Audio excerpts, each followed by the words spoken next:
घर की औरत। कहते हैं ना, घर दीवारों से नहीं, उसके अंदर रहने वाले लोगों से बनता है। लेकिन क्या हो जब घर के लोग ऐसे हो? सारा दिन खाती रहती हो, सोती रहती हो, कोई काम नहीं है तुम्हारे पास।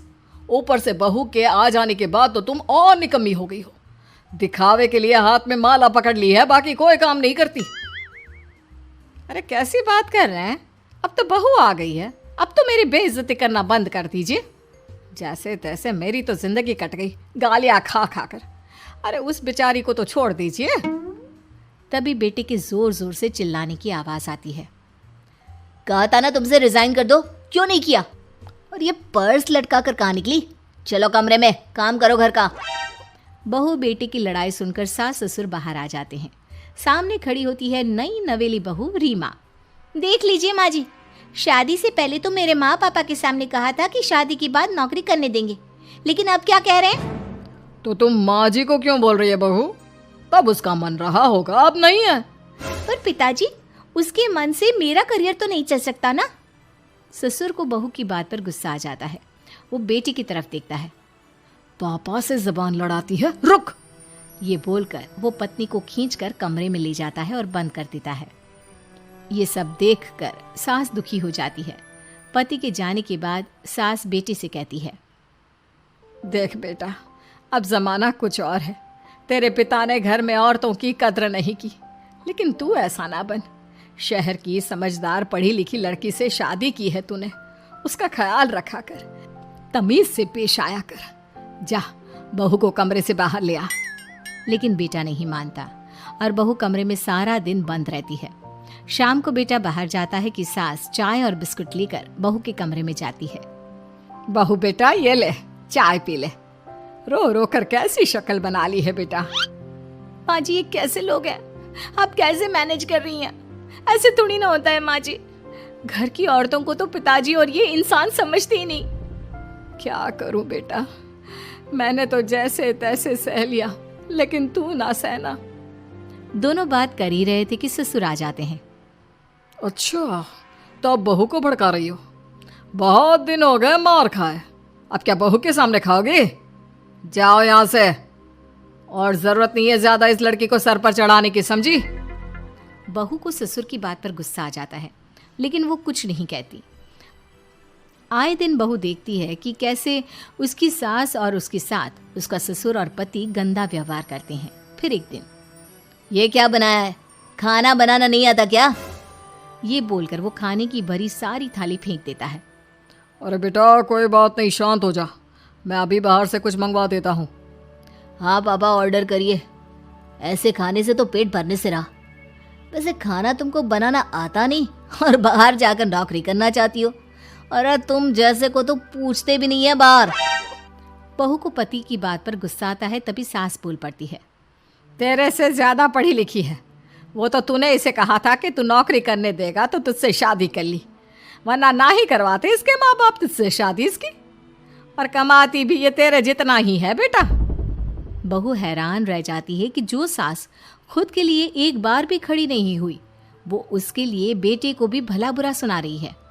उसकी नज़र में सास की इज्जत और बढ़ जाती है। वो सास को देखकर ये सब सोच ही रही थी कि उसके कान में एक जोर से चांटे की आवाज आती है। किसको किसको मार पड़ी? वो देख ही रही होती है कि उसकी नज़र जमीन पर बैठी सास पर पड़ती है।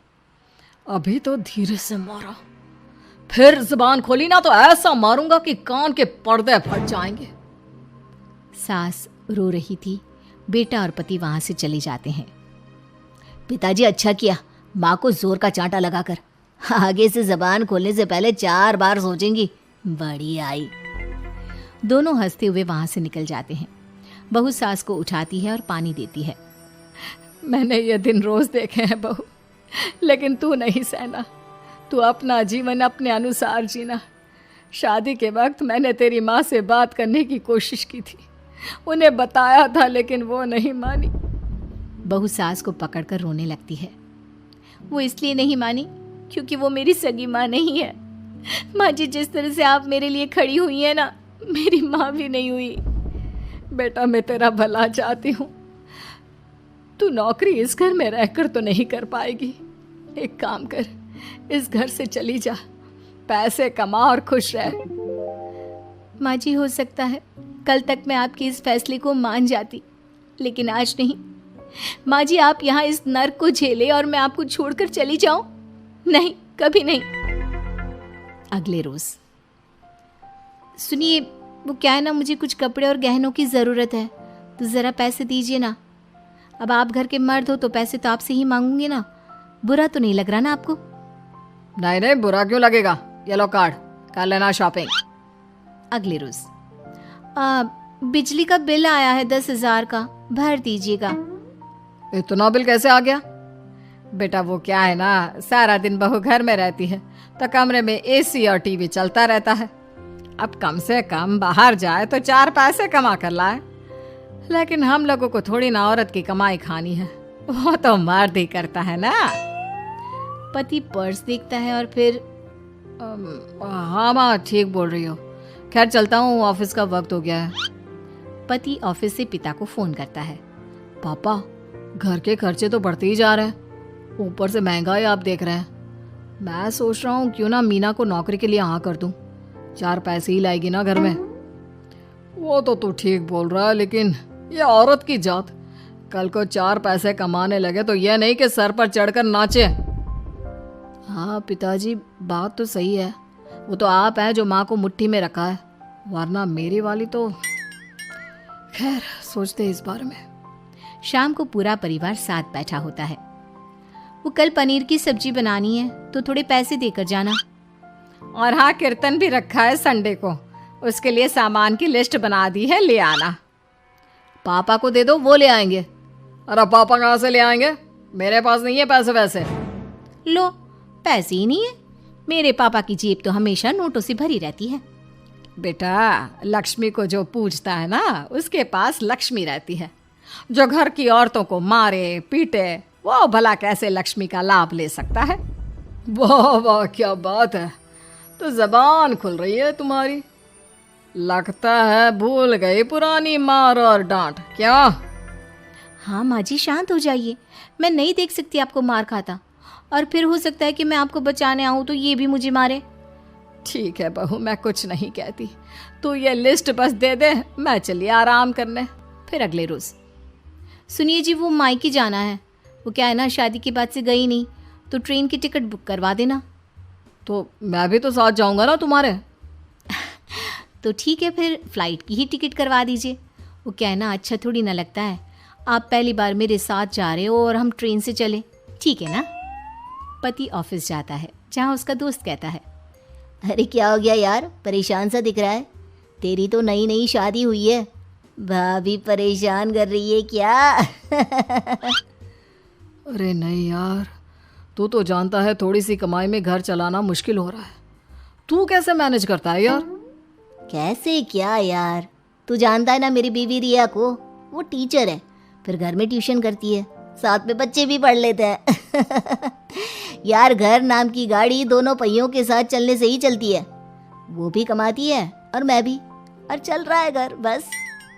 पति को दोस्त की बात समझ में आती है, लेकिन पिता का ज्ञान कैसे भूल सकता था? भाई, कल को सर पर चढ़कर नाचने लगी तो। शाम को घर आता है, जहाँ उसकी बुआ और उसका बेटा बैठे होते हैं। अरे आ गया लल्ला, कैसा थका थका सा लग रहा है, सब ठीक है ना? नमस्ते बुआ, कैसे आना हुआ? कैसा है रमेश? भाई को तो भाई की याद ही नहीं आती। अरे नहीं नहीं भैया, याद नहीं आती तो यहाँ कैसे आता, ये लीजिए मेरी शादी का कार्ड, जरूर आना। पति कार्ड खोलता है। डॉक्टर रश्मि? अरे वाह, तेरी होने वाली बीवी डॉक्टर है। और क्या भैया, आपकी बीवी इंजीनियर तो मेरी डॉक्टर। तभी वहाँ सास आ जाती है। अरे जब घर में ही बिठाना है बेचारी को, तो काहे का इंजीनियर है, तो काम वाली ही, घर का काम करती है और आराम। इतनी पढ़ी लिखी लड़की को घर पर क्यों बिठा रखा है?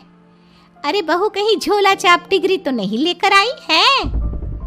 पत्नी की बुराई सुनकर पति को गुस्सा आता है।